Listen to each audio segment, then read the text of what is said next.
مذکرات اور منبہات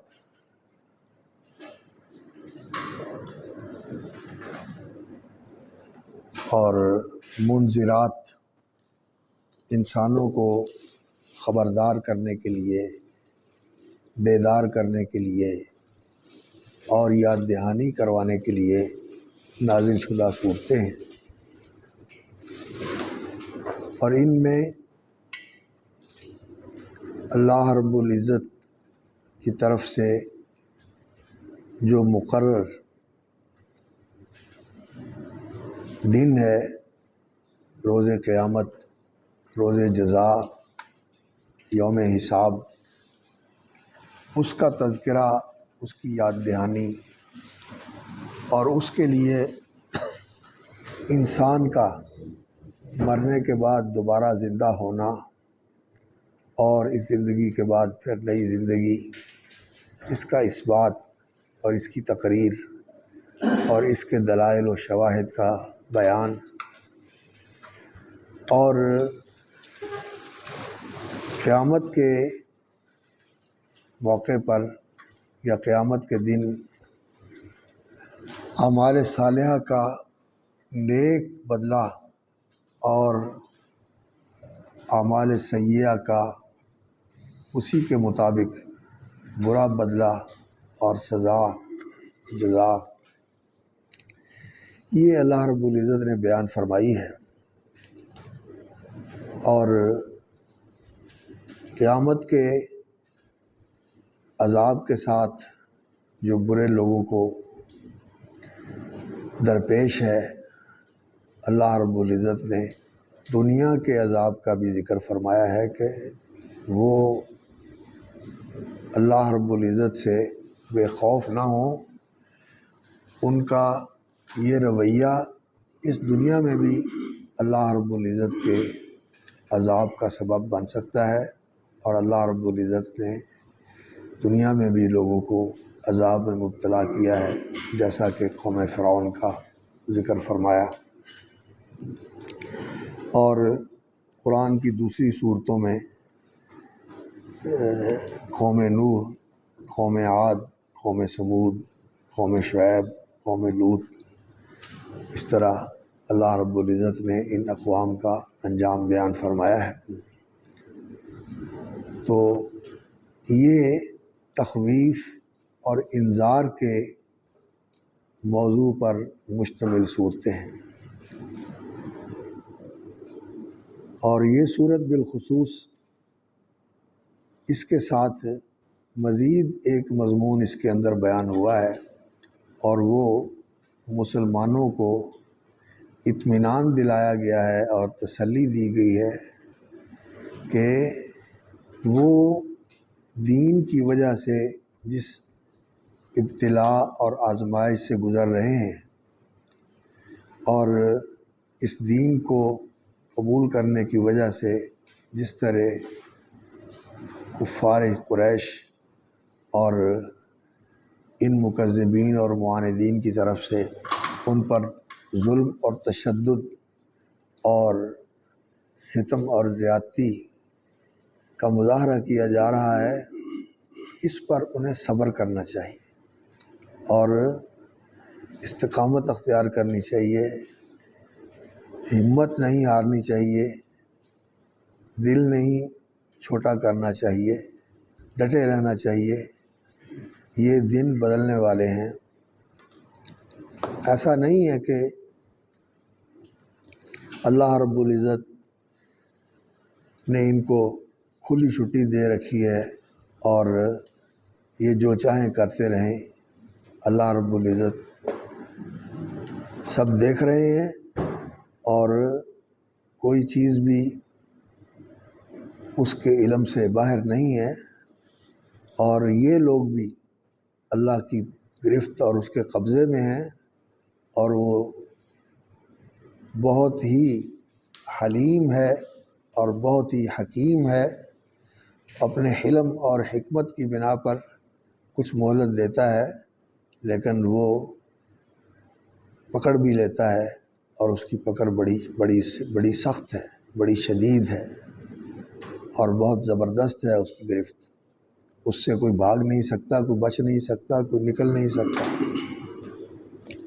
تو مومنوں کو تسلی دلائی گئی ہے اور ان کو تنبیہ کی گئی ہے کہ وہ باز آ جائیں، توبہ کر لیں اور ایمان لے آئیں اور وہی راستہ اختیار کر لیں جو ان اہل ایمان نے اختیار کیا ہوا ہے۔ ان کو توبہ کی تلقین کی گئی ہے۔ تو یہ اس صورت کا موضوع اور مضمون ہے، اور اس میں اللہ رب العزت نے قسمیہ اسلوب کے اندر بطور دلیل اور گواہ کے آسمان کو پیش کیا ہے، اور آسمان کا استحکام اور اس کی مضبوطی اور اس کا اس طرح کھڑا ہونا کہ وہ زمین اور زمین کے اوپر رہنے والوں کو ہر طرف سے گھیرے ہوئے محیط ہے،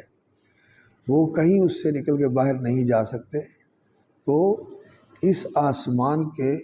احاطے کے اندر ہیں، اور آسمان کے اوپر اللہ رب العزت نے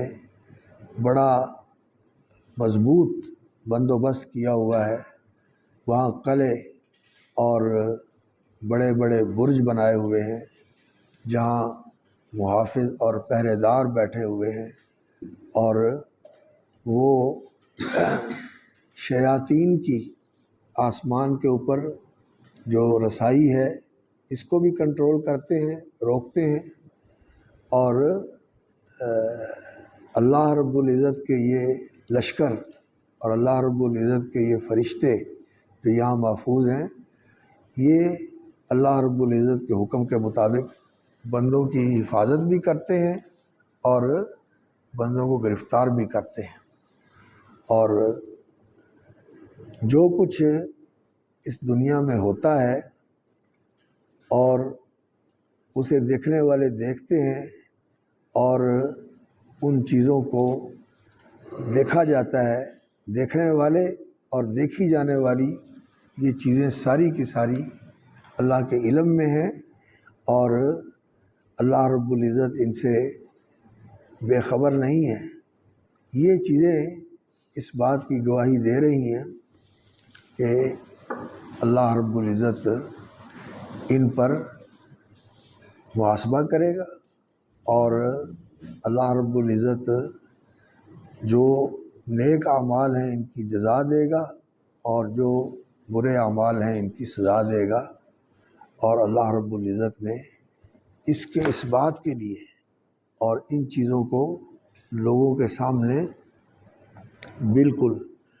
اس طرح پیش کر دینے کے لیے کہ انکار اور فرار کی کوئی راہ نہیں ہوگی، اللہ رب العزت نے بڑا محکم بندوبست کیا ہوا ہے کہ گواہیاں دینے والے گواہیاں دیں گے، اور وہ چیزیں جو ہیں جن کے بارے میں گواہی دی جائے گی وہ بھی انسان کے سامنے آ جائیں گے۔ تو اللہ رب العزت نے اس طرح اس حقیقت کو اس صورت کے اندر بیان فرمایا ہے۔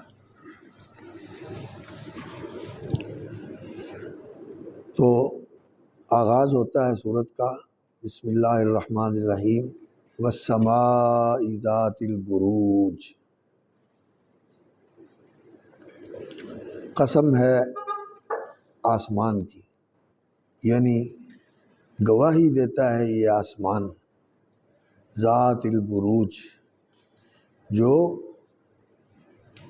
برجوں والا ہے۔ برج کی جمع بروج، باراجہ کا معنی ہوتا ہے ظاہرہ، کسی چیز کا بارزہ ظاہر ہونا، نمایاں ہونا۔ بارجہ اور برزہ جیم اور زا یہ قریب قریب ہیں، برز اور برج۔ اور لطیفے کی بات ہے کہ ہندی میں زے اور جیم جو ہے یہ ایک جگہ کے ایک دوسرے کی جگہ پر وہ استعمال کرتے ہیں. وہ ہزار کو ہجار کہتے ہیں، ہزار کو ہجار کہتے ہیں، اور جیم ہو اس کو زے بولتے ہیں. محمد علی جناح کو محمد علی زینہ کہتے ہیں، محمد علی زینہ کہتے ہیں. بنگالیوں کو بھی ایسے دیکھا، وہ ہمارے ساتھ پڑھا کرتے تھے جب دونوں پاکستان متحد تھے تو جامعہ سلفیہ میں بنگالی بھی پڑھا کرتے تھے. تو وہ جیم کو زے بولتے تھے اور زے کو جیم بولتے تھے. ہندی میں بھی ایسے ہے. اور بعض علاقے جو مشرقی پنجاب کے ہیں ان میں بھی یہ لفظ اسی طرح جو ہے نا وہ استعمال ہوتا ہے. جیم کو زے بولتے ہیں اور زے کو جیم بولتے ہیں. تو عربی زبان میں بھی باراجا اور بارازا یہ جو ہے نا ایک دوسرے کے مترادف ہیں. تو زبانیں مختلف بھی ہیں اور ان کے اندر کچھ مناسبتیں بھی ہیں، اور یہ اللہ رب العزت کی علم اور حکمت کی نشانیوں میں سے ہے. تو باراجا کا معنی جو ہے نا ظاہر ہونا ہوتا ہے. تو جو چیز بڑی ہو وہ دور سے نظر آتی ہے اس کو برج کہتے ہیں، اور بروج اس کی جمع ہوتی ہے. یہ بہت بڑے قلعے کو بھی کہتے ہیں جس کی فصیلیں اونچی ہوتی ہیں، اور ان فصیلوں کے اندر پھر اور اونچے جو ہے نا وہ برج بنائے جاتے ہیں، دیدبان بنائے جاتے ہیں لوگوں کو واچ کرنے کے لیے اور دیکھنے کے لیے. تو اس کو برج کہا جاتا ہے. برجی اور برج یہ ہماری زبان میں بھی استعمال ہوتے ہیں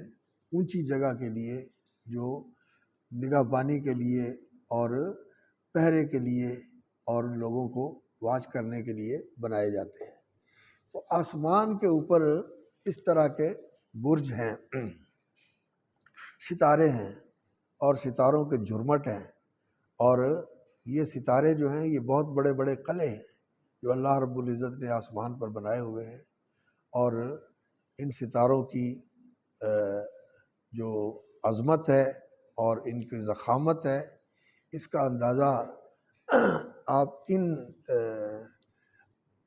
بیانات سے، یہ جو فلکیات کا مطالعہ اور مشاہدہ کرنے والے بیان کرتے ہیں کہ سورج زمین سے کتنا بڑا ہے، کروڑوں میل کی مسافت پر ہے اور لاکھوں گنے بڑا ہے. اور اس سورج سے بڑے ستارے موجود ہیں. سورج بھی ایک ستارہ ہے، اور اس سورج سے بڑے ستارے موجود ہیں، اور وہ اس سورج سے لاکھوں گنا بلکہ اس سے بھی زیادہ بڑے ہیں. اور وہ بے شمار ستارے ہیں آسمان کے اندر، اور یہ مضبوط اور محکم قلعے ہیں. ایک تو بڑے بڑے ستارے جو آسمان کے اندر موجود ہیں اور ان کی روشنی بڑی مسافت سے سفر کر کے زمین تک پہنچتی ہے. تو یہ اس بات کی گواہی دیتے ہیں کہ اللہ رب العزت نے یہ نظام بہت محکم اور بڑا مضبوط بنایا ہوا ہے، اور انسان جو ہے وہ اس نظام کے اندر جکڑا ہوا ہے اور پابند ہے، اور انسان اس سے باہر نہیں نکل سکتا. اور بعض علماء نے یہ بھی کہا ہے بطور مثال کے کہ اس سے وہ 12 برج مراد ہیں، وہ سورج کی منزلیں، جو سورج سال کے اندر یہ 12 منزلیں طے کرتا ہے.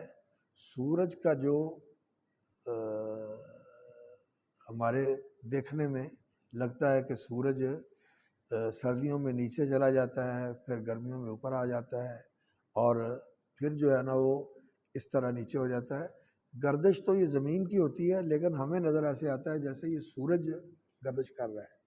اور یہ حقیقت ہے کہ والشمس والقمر، کیسے ہے وہ آیت، کل فی فلک یسبحون، والشمس تجری لمستقر لہا ذالک تقدیر العزیز العلیم والقمر قدرناہ منازل حتی عاد کالعرجون القدیم۔ اور اس سورۃ انبیاء کی جو آیت ہے وَهُوَ الَّذِي خَلَقَ اللَّيْلَ وَالنَّهَارَ وَالشَّمْسَ وَالْقَمَرَ كُلٌّ فِي فَلَكٍ يَسْبَحُونَ۔ وَهُوَ الَّذِي خَلَقَ اللَّيْلَ وَالنَّهَارَ وَالشَّمْسَ وَالْقَمَرَ كُلٌّ فِي فَلَكٍ يَسْبَحُونَ۔ سب کے سب جو ہیں وہ اپنے اپنے دائرے کے اندر تیر رہے ہیں۔ كُلٌّ فِي فَلَكٍ يَسْبَحُونَ۔ تو سورج اور چاند کی گردش بھی ہے اور زمین کی گردش بھی ہے، اور اللہ رب العزت نے اس کے لیے راستے مقرر کیے ہوئے ہیں جن راستوں کے اوپر زمین بھی چلتی رہتی ہے اور سورج اور چاند بھی چلتے ہیں۔ تو وہ جو سورج کی منزلیں ہیں جن کو تقسیم کر کے سال کے 12 مہینوں کے مطابق مختلف نام دیے ہوئے ہیں، وہ حمل ہے یا کبش ہے، سور ہے اور جوزا ہے، اس طرح وہ دیکھیں گے نا آپ۔ یہ المنجد لائیں گے ذرا، اس میں انہوں نے ذکر کیے ہوئے ہیں، یا اضواء البیان بھی لے آؤ، اضواء البیان لے آؤ جو سورۃ الحجر والی 14ویں سپارے والی اضواء البیان ہے۔ البرج جمعہ بروج و ابراج و ابرجۃ، الحصن قلعہ، القصر محل۔ اور یہ جو اونچی عمارت ہوتی ہے اور مضبوط اور بڑی پختہ ہوتی ہے، اسے حفاظت کے لیے کہ جو اس میں ہے وہ محفوظ ہے، اور لوگوں کی نگاہ بانی کے لیے اور ان کے اوپر نگاہ رکھنے کے لیے بنایا جاتا ہے۔ وہ گول شکل کی عمارت ہو یا مربع شکل کی عمارت ہو، اور اس کو دور سے نظر آتی ہے اس کو برج کہا جاتا ہے، یا اس کے کسی حصے کو کہا جاتا ہے، جیسے دروازوں کے اوپر برج بنائے جاتے ہیں نگاہ بانی کے لیے، اور جو قلعے کی فصیل ہوتی ہے اس کے اوپر بھی برجیاں بنائی جاتی ہیں نگاہ بانی کے لیے، ان کو برج کہا جاتا ہے۔ وہی 12 برجن، اور آسمان کے اندر یہ 7 برج ہیں، 12 برج ہیں، 12 برج ہیں آسمان کے اندر۔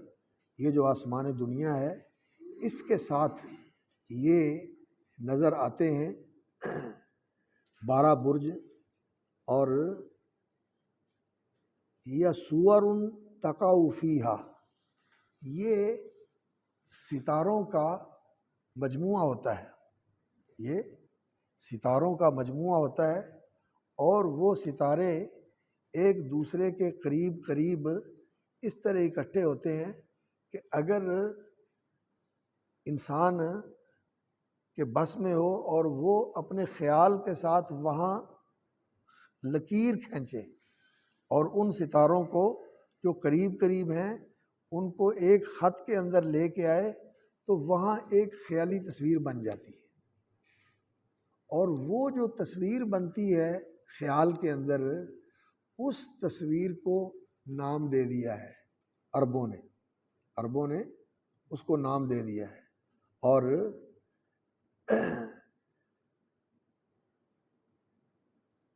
اور یہ جو سورج کی منزلیں ہیں ان کو شروع کرتے ہیں ربیع کے موسم سے، ربیع، صیف، شتاء اور اس کے بعد خریف، یہ 4 موسم ہیں، اور 3 مہینے کے یہ موسم تقسیم کیے ہوئے ہیں، اور ربیع سے شروع کرتے ہیں، ربیع سے اپریل کے مہینے سے یہ شروع کرتے ہیں، جب کہ گرمی سے پہلے بہار آتی ہے۔ تو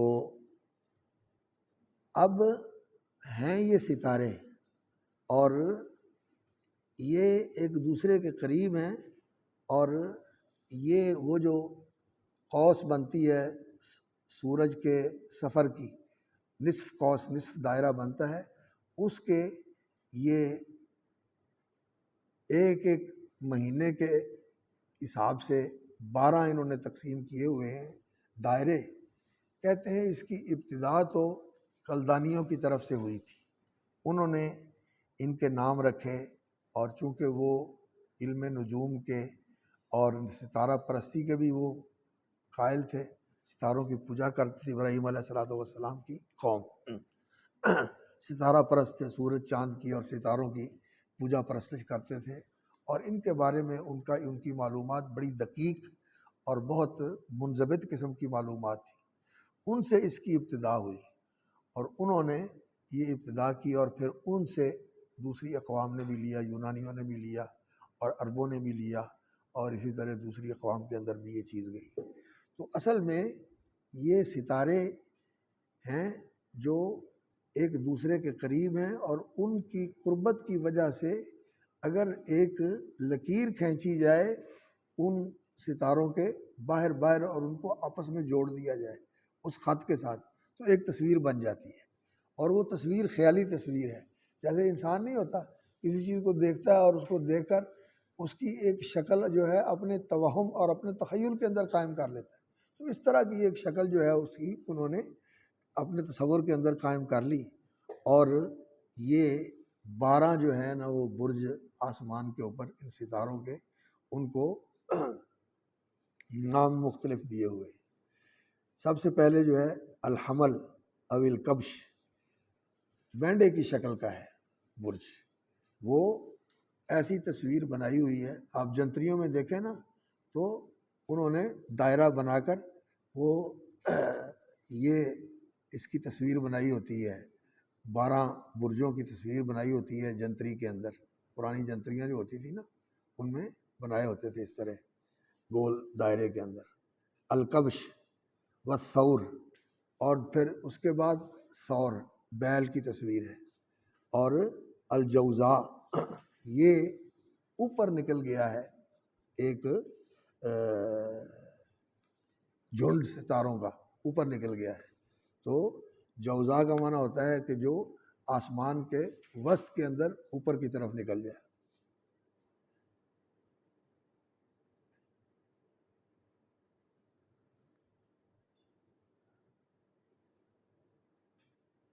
والسرطان،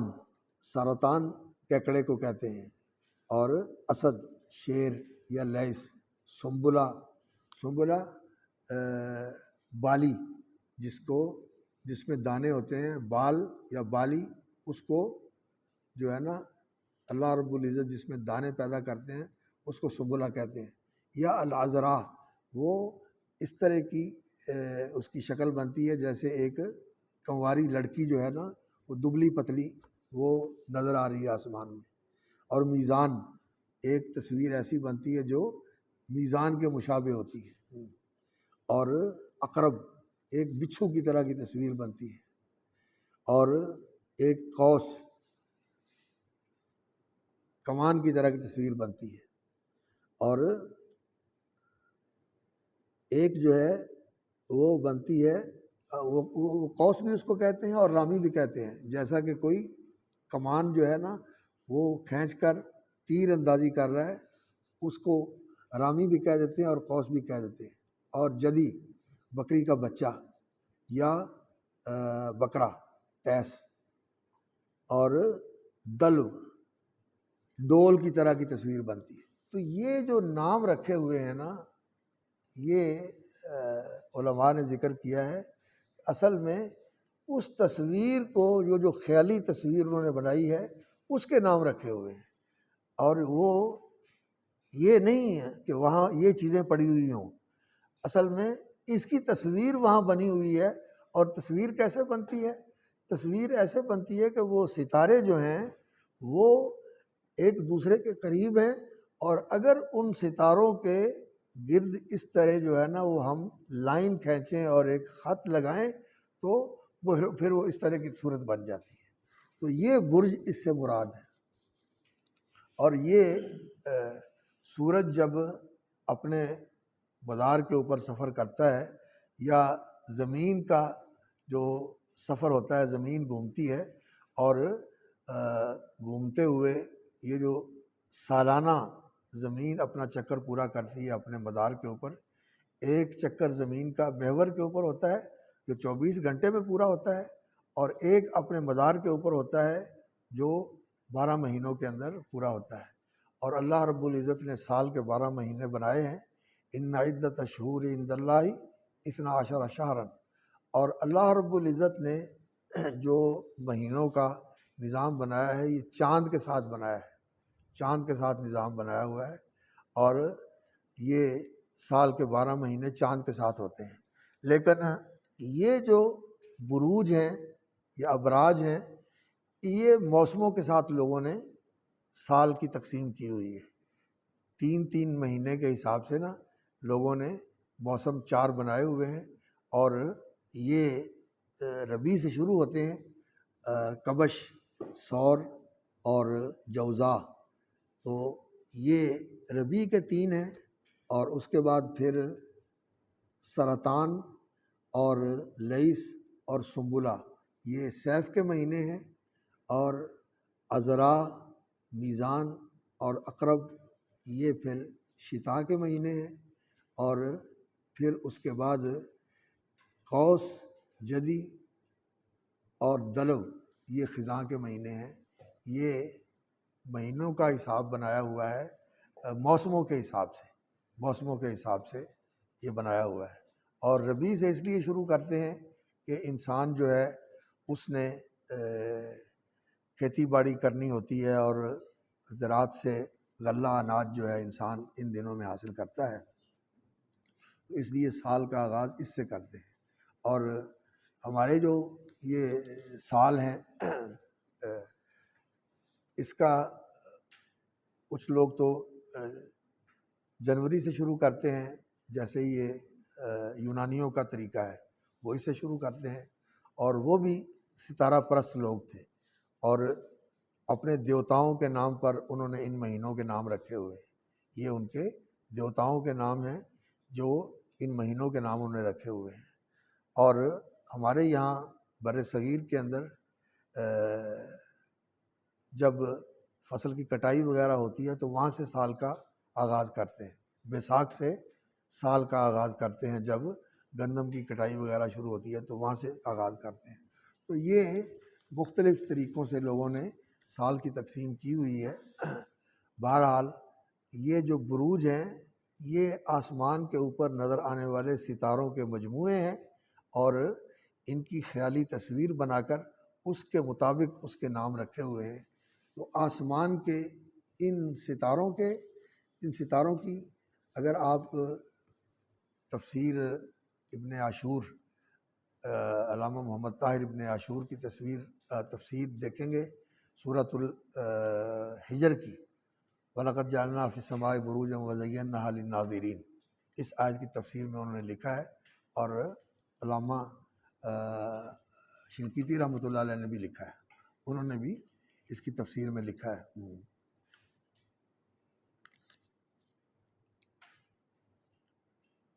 واختلف العلماء فی المراد بالبروج فی الآیات المذکورۃ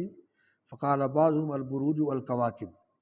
وممن روی عنہ ھذا القول مجاہد وقتادہ، انہوں نے تو کہا کہ اس سے مراد آسمان کے ستارے ہیں، یہ قلوں کی طرح موجود ہیں، اور ہیں تو بہت بڑے لیکن دور سے چھوٹے نظر آتے ہیں، اور ان کی روشنی بہت سفر کر کے ہمارے تک پہنچتی ہے، کئی نوری سالوں کے اندر، بلکہ لاکھوں نوری سالوں کے اندر ان کی روشنی ہم تک پہنچتی ہے، جیسا کہ یہ فلکیات کے ماہرین بتاتے ہیں۔ وقیل ہی قصور فی السماء علیہ الحرس، اور یہ آسمان کے اوپر ایسے محل اور ایسے قلعے بنے ہوئے ہیں، ایسے دیدبان بنے ہوئے ہیں جن کے اندر اللہ رب العزت نے محافظ فرشتے مقرر کیے ہوئے ہیں۔ وقیل ہی منازل الشمس والقمر، واسماء هذه البروج الحمل یا الکبش والثور والجوزاء والسرطان والاسد والسنبلہ والمیزان والعقرب والقوس والجدی والدلو والحوت۔ تو یہ جو نام رکھے ہوئے ہیں، یہ نام جیسا علماء نے بتایا کہ خیالی تصویر بنا کر اس کے مطابق یہ نام رکھے ہوئے ہیں۔ تو یہ آسمان کے اوپر ستارے یہ اس بات کی گواہی دیتے ہیں کہ اللہ رب العزت نے اس جہان کو پیدا کر کے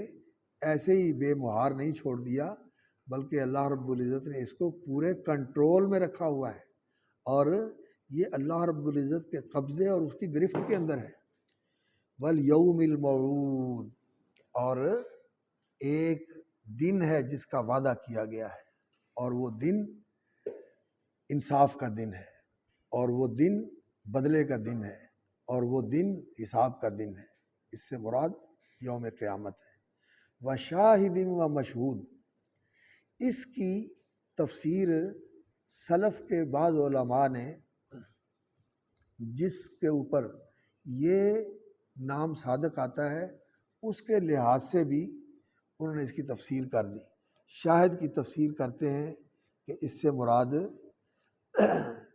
جمعہ کا دن ہے، اور مشہود سے مراد عرفے کا دن ہے۔ جمعہ کا دن ہر ہفتے کے اندر آ جاتا ہے، یہ جمعہ کا دن یہ عام موجود ہوتا ہے، اور عرفے کا دن یہ مشہود ہوتا ہے کہ اس دن میں بڑی کثیر تعداد کے اندر مخلوق جمع ہوتی ہے اور وہ میدان عرفات کے اندر حاضر ہوتی ہے۔ تو اس کے اوپر بھی یہ شاہد اور مشہود کا لفظ صادق آتا ہے، تو انہوں نے اس کا مصداق اس کو بتا دیا۔ اور بعض لوگوں نے یہ کہا کہ شاہد سے مراد محمد صلی اللہ علیہ وسلم ہے، وشاہدن، اور نبی ہیں۔ فکیف اذا جینا من کل امت بشہید وجینا بک علی ہؤلاء شہیدا، کہ گواہی دینے والے نبی وہ آئیں گے اور اپنی امت کے متعلق گواہی دیں گے کہ ہم نے ان کو تیرا دین پہنچا دیا تھا، اور محمد صلی اللہ علیہ وسلم وہ نبیوں کے طرح اس امت پر گواہی دینے کے لیے آئیں گے۔ وجینا بک علی ہؤلاء شہیدا، یہ جو آپ کی امت ہے اس کا گواہ بنا کر آپ کو لا کے اللہ رب العزت کے حضور گواہی کے لیے پیش کیا جائے گا، آپ گواہی دیں گے۔ اور مشہود جو ہے وہ جس کی گواہی دی جائے گی، وہ مشہود وہ انسان کے اعمال ہیں، اور انسان کی سیرت اور کردار ہے، اور اس کی زندگی کا ریکارڈ ہے، یہ انسان کے سامنے پیش کر دیا جائے گا۔ مولانا امین اصغر اصلاحی نے ترجمہ کیا ہے، اور دیکھنے والے اور دیکھی جانے والی چیز کی قسم کھاتا ہوں، یعنی جو دیکھنے والا ہے شاہد، جو ناظر ہے، جو شاہد ہے، جو کسی چیز کا مشاہدہ کرتا ہے، اور مشہود جو چیز دیکھی جاتی ہے، جس کا مشاہدہ کیا جاتا ہے۔ یا بعض علماء نے معنی کیا ہے وہ شاہدن، اور حاضر ہونے والا، و مشہود، اور جس پر حاضری ہوتی ہے، جس پر حاضر ہوا جاتا ہے، وہ کام بھی اور وہ وقت بھی اور وہ جگہ بھی،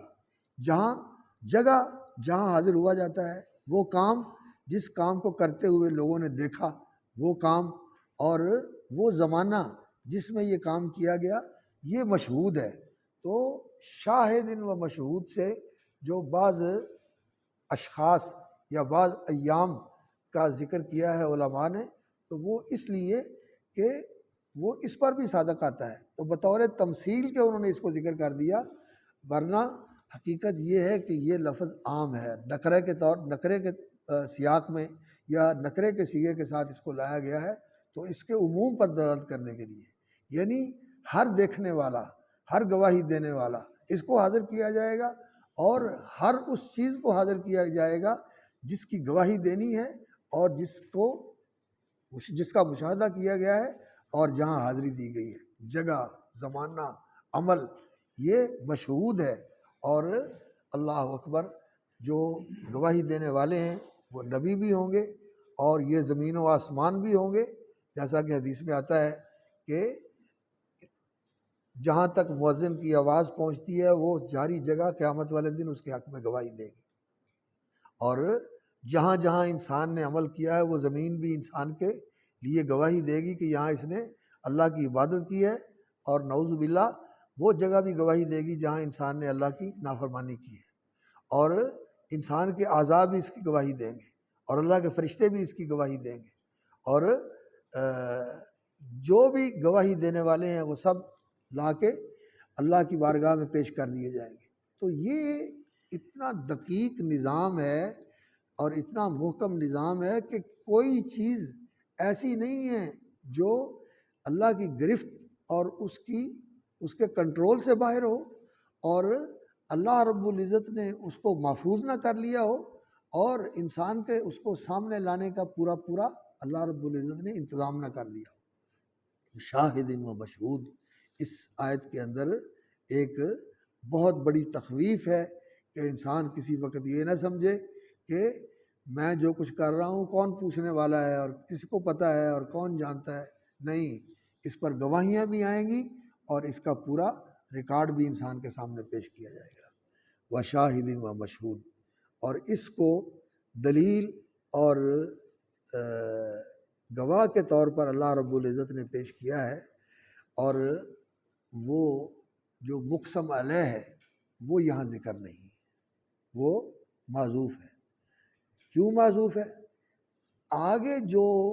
بیان آ رہا ہے اس سے اس کا پتہ چلتا ہے، اور وہ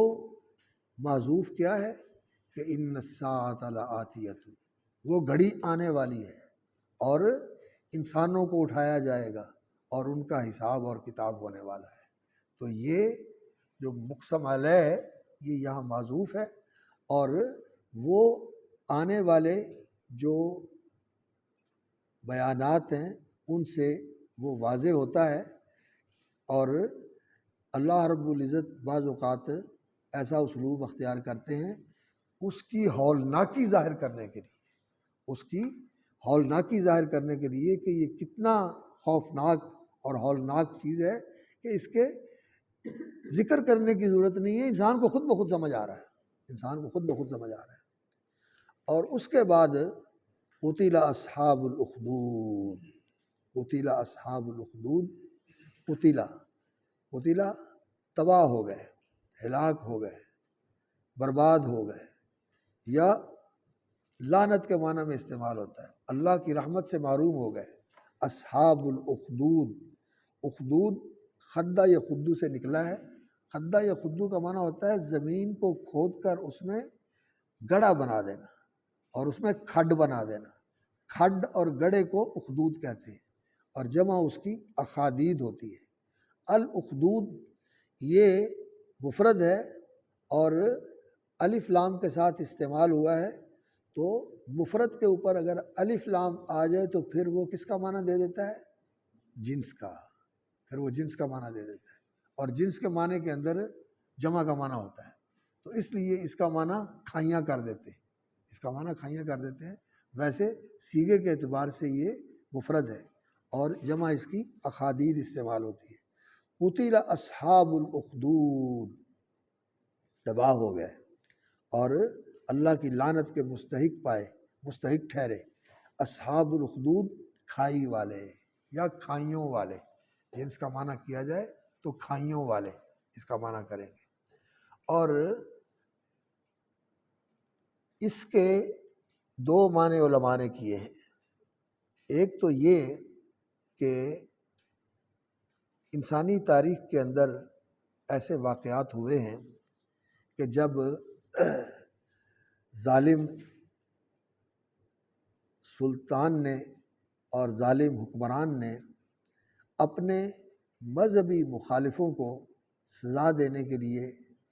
آگ کی کھائی بنائی، جس کو ایندھن سے بھرا اور اس میں آگ بھڑکائی، اور پھر اپنے مخالفین کو اس میں جھونک دیا۔ اور انسانی تاریخ کے اندر اس طرح کے واقعات کا ذکر کیا جاتا ہے۔ حبشے میں بھی اس طرح کا واقعہ ہوا، شام میں بھی اس طرح کا واقعہ ہوا، ایران میں بھی اس طرح کا واقعہ ہوا، اور عرب کے علاقے جیزان میں بھی اس طرح کا واقعہ ہوا۔ یہ مختلف علاقوں کے اندر اس طرح کے واقعات ذکر کیے گئے ہیں، اور یہ ظالم حکمرانوں نے اپنے مخالفین کو سزا دینے کے لیے یہ انتہائی سنگ دلی والا رویہ اختیار کیا کہ انہیں زندہ آگ میں پھینک دیا، انہیں زندہ آگ میں پھینک دیا۔ اور اس سلسلے میں اس آیت کی تفسیر تو نہیں ہے، لیکن رسول اکرم صلی اللہ علیہ وسلم سے حضرت صہیب رضی اللہ تعالیٰ عنہ روایت کرتے ہیں، اور صحیح مسلم کے اندر وہ واقعہ منقول ہے کہ ایک غلام تھا اور اس کو اس کے والدین نے اور بادشاہ نے منتخب کیا تھا کہ وہ جادوگر سے جادو سیکھے، اور جادوگر سے جادو سیکھنے کے لیے وہ آتا تھا۔ اور یہ جادوگر آپ اگر پرانی تاریخ پڑھیں تو جادوگر، منجم، نجومی اور کاہن اور مذہبی پیشوا یہ بھی بادشاہوں کے ساتھ جڑے ہوئے ہوتے تھے، یہ ان کو مشورے دیتے تھے اور ان کی حفاظت کے لیے منتر وغیرہ پڑھ کر ان کو محفوظ رکھتے تھے، اور ان کے لیے یہ اس چیز کا بندوبست کرتے تھے کہ ان کی بالادستی جو ہے وہ قائم رہے۔ جادوگر، کاہن، نجومی اور مذہبی رہنما یہ ان کے حوالی موالی ہوتے تھے بادشاہوں کے، ان کی بادشاہی کو مضبوط کرنے کے لیے ان کے ساتھ وہ ہوتے تھے۔ جہاں وہ فوجیں رکھتے تھے، وزیر مشیر رکھتے تھے اور کارندے اور اپنے مزدور رکھتے تھے، وہاں یہ بھی ان کے ساتھ ہوتے تھے۔ تو وہ اس یمن کے علاقے میں کوئی بادشاہ تھا اور اس کے پاس جادوگر تھا، وہ بوڑھا ہو گیا تو اس نے کہا کہ مجھے کوئی ذہین فتین جو ہے نوجوان منتخب کر کے دیں تاکہ میں اس کو اپنا جانشین بنا سکوں اور اپنا علم اس کو منتقل کر سکوں۔ تو ایک بڑے ذہین لڑکے کا انتخاب کیا گیا اور وہ جادو سیکھنے کے لیے اس کے پاس آتا تھا، لیکن اللہ کا کرنا کہ وہ راستے میں گزرتے ہوئے ایک ایسی جگہ سے گزرتا تھا جہاں ایک راہب کا صومعہ تھا، اس کا عبادت خانہ تھا، اور اس کے پاس سے گزرتے ہوئے اس کو تجسس ہوا کہ یہ کیا کرتا ہے اور یہ کیا کہتا ہے، اور اس نے بھی اس کے چہرے پر نجابت کے آثار دیکھے، اس کو پاس بلا لیا اور اس کو دعوت دینی شروع کر دی۔ تو وہ دعوت سے متاثر ہوا اور سلیم الفطرت نوجوان تھا، تو اس نے اس کی دعوت قبول کر کے اس کا مذہب قبول کر لیا، اور وہ عیسائی تھا۔ اور یہ علاقہ اس میں عیسائی راہب آئے تھے، کیونکہ عیسائیوں کو عیسیٰ علیہ السلام کے بعد یہودیوں کی طرف سے اور رومیوں کی طرف سے بہت زیادہ تشدد کا سامنا کرنا پڑا ہے۔ ان کی ابتدائی تاریخ عیسیٰ علیہ السلام کے ساتھ، عیسیٰ علیہ السلام کی زندگی میں بھی رومیوں کی حکومت تھی، رومی بت پرست تھے اور یہودی ان کی رعایا تھے، اور عیسائی جو تھے عیسیٰ علیہ السلام وہ ان یہودیوں کی رہنمائی کے لیے مبعوث ہوئے تھے، لیکن ان یہودیوں نے ان کی تکذیب کی اور بری طرح ان کو مطعون کیا، اور رومی حکومت کے پاس جا کے ان کی شکایتیں کر کر کے ان کو نعوذ باللہ اس حکومت کا ایک ایسا مجرم ثابت کیا جس سے انہوں نے اس بات کا فیصلہ کر لیا کہ ان کو نعوذ باللہ سولی چڑھا دیا جائے، اور اس کے پیچھے یہ یہودی تھے۔ تو یہودی بھی ان عیسائیوں پر تشدد کرتے تھے، اور رومی تو تھے ہی بت پرست، وہ اس لیے ان پر تشدد کرتے تھے۔ اور پھر اس وجہ سے عیسیٰ علیہ السلام خود بھی انہوں نے بڑی مسافری کی زندگی گزاری، کوئی ایک جگہ ان کا ٹھکانہ نہیں تھا، آج یہاں ہیں کل وہاں ہیں، آج ادھر ہیں کل ادھر ہیں، آج ادھر ہیں کل ادھر ہیں، اس طرح انہوں نے زندگی گزاری، کوئی ٹھکانہ اور گھر نہیں تھا ان کا۔ اور پھر ان کے جو حواری تھے اور جو ان کے مبلغ تھے، جو ان کے رسول تھے، وہ بھی ایسے ہی تھے، وہ بیچارے اس طرح در بدری پھر کے اپنے دین کی دعوت دیتے تھے، اور اس کے بعد بھی یہ سلسلہ قائم رہا، حتیٰ کہ اس کا دور آیا، یہ جو پولس تھا شاؤل، اس نے پھر یہودی تھا، اس نے عیسائیت قبول کی اور پھر عیسائیت کو مسخ کیا، اور پھر اس نے یونانیوں کے لیے کہ ان کو اس مذہب کے قریب کیا جائے، اس کے اندر بت پرستی کے عقائد شامل کیے، اور یہودیوں کو پھر اس نے مطعون قرار دیا، اور پھر یہودیوں کے خلاف ان عیسائیوں کو، یہ عیسائی بن گئے رومی، اور رومی عیسائی بننے کے بعد پھر انہوں نے یہودیوں کے اوپر ظلم کرنا شروع کر دیا، اور اس نے ان کی طرفداری کے لیے اور ان کی خاطرداری کے لیے عیسائیت کو ایک ایسا مذہب بنا دیا جس کے اندر توحید نہیں تھی، جس کے اندر توحید نہیں تھی، کفارے کا عقیدہ بنا دیا، اور تورات کی شریعت کو منسوخ کر دیا، اور جو شریعت کی تعلیمات ہیں ان سب کو ختم کر کے یہ کہا کہ اب جو مذہبی رہنما جو حکم دے وہی اللہ کا حکم ہے، اور وہی دین و شریعت ہے، تورات جو ہے وہ منسوخ ہو چکی ہے یہود کے مخالفت کی وجہ سے، تھا وہ اصل میں یہودی۔ تو عیسائیوں کے اوپر بڑا ظلم کیا گیا، تو وہ راہب جو تھے ان کے، وہ اسی طرح بیچارے ادھر ادھر بکھر گئے، اور انہوں نے مختلف جگہوں پر پناہ لے کر وہاں جا کر چھپ چھپا کر وہ اپنی زندگی گزارتے تھے، اور جو کوئی ان سے مانوس ہو جاتا اس کو اس کی تعلیم دے دیتے تھے۔ تو اس نوجوان کو بھی انہوں نے، راہب نے، تعلیم دینی شروع کر دی۔ اور اللہ کا کرنا کہ انسان کو جب کوئی دین کے اندر مقام اور مرتبہ حاصل ہوتا ہے تو پھر امتحان بھی آ جاتا ہے، امتحان بھی آ جاتا ہے۔ تو اس نوجوان کا امتحان آ گیا، اور جیسے وہ حدیث ہے، آپ صحیح مسلم کی 2 حدیث جو ہے وہ حافظ ابن کثیر رحمۃ اللہ علیہ نے نقل کی ہوئی ہے، تفسیر میں بھی دیکھ لیں۔ تو وہ آتے ہوئے اور جاتے ہوئے اس کے پاس وقت گزار کے جاتا، راہب کے پاس، لیکن جب گھر سے آتا اور اس کے پاس ٹھہر کر وہاں پہنچتا تو وہ پوچھتا کہ تم لیٹ کیوں آئے ہو؟ تو کہتا گھر والوں نے لیٹ کر دیا۔ تو اگر